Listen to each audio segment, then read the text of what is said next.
Picasso, Buicotan, Fidel Santos, and D law offices. Representing. Our law firm represents Villar Land Holdings Corporation, former Senator Manny B. Villar, former Senator Cynthia A. Villar, Senator Camille A. Villar, Senator Mark A. Villar, Manuel Paulo A. Villar, as well as Cynthia J. Javares of Villar Land Holdings Corp. So yung manifestation in motion, may we know ano po nila naman yung manifestation nila, former Senators Manny and Cynthia?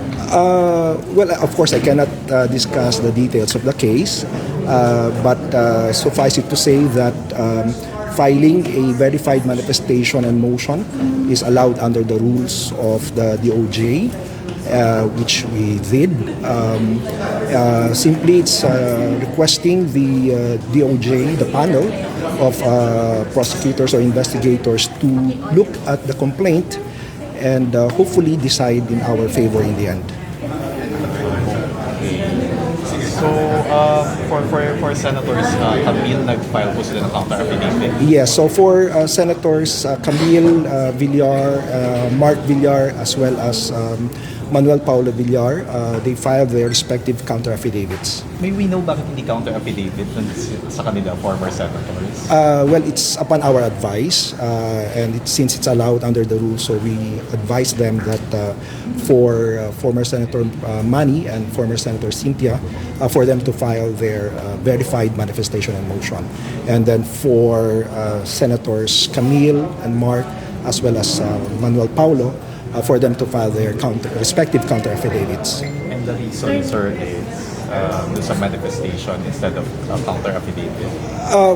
Again, we believe that for Senators Mark Senators Manny and Cynthia, our approach is to file a verified manifestation and motion, and for the three children, for them to file their respective counter-affidavits. So, of course, I cannot discuss the reasons behind that, but suffice it to say that the filing of a verified manifestation and motion is allowed under the rules of the DOJ.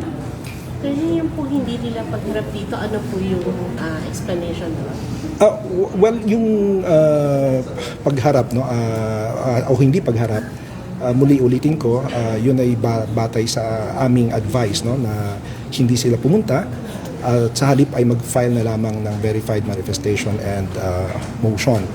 Sa ilalim ng patakaran ng DOJ or the 2024 DOJ NPS rules, filing a verified motion is allowed, and if will be considered by the panel already containing the defenses of the respondent. Pagka ganyan po, saan po sila? Yung panunumpa po ng verified manifestation in motion ni Senator Manny at ni Senator Cynthia ay ginanap sa Las Piñas sa harap ng isang notaryo publiko. So, anong complete na tawag dun sa manifestation and motion? It's called verified manifestation and motion. Sir, pero may na-maintain po nila na wala po silang kinalaman. Okay. Magandang tanong yan. Ano? Sa aming pananaw, para po sa Villar Land Holdings Corp at yung mga individual na directors at officers, we maintain that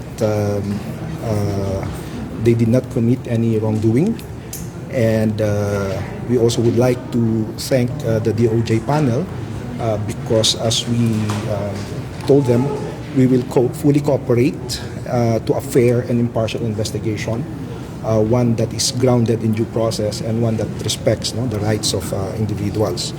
So we are here to clear the name of the company and clear the name of the directors and officers impleaded in this case. So, is Villar Land hopeful po na madidismiss itong complaints? Yun po ang aming panalangin, yun po ang aming hinahangad, na sana po sa dulo ay mapanigan kami ng panel at madismiss po yung kaso laban sa kanila.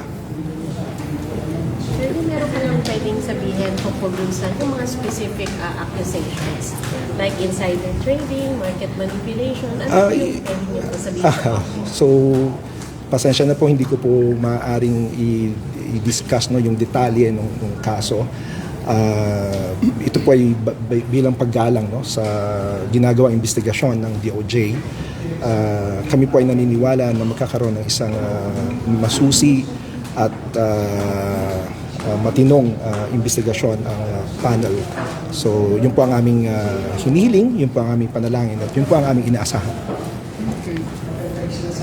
Okay, maraming salamat po. Thank you, sir.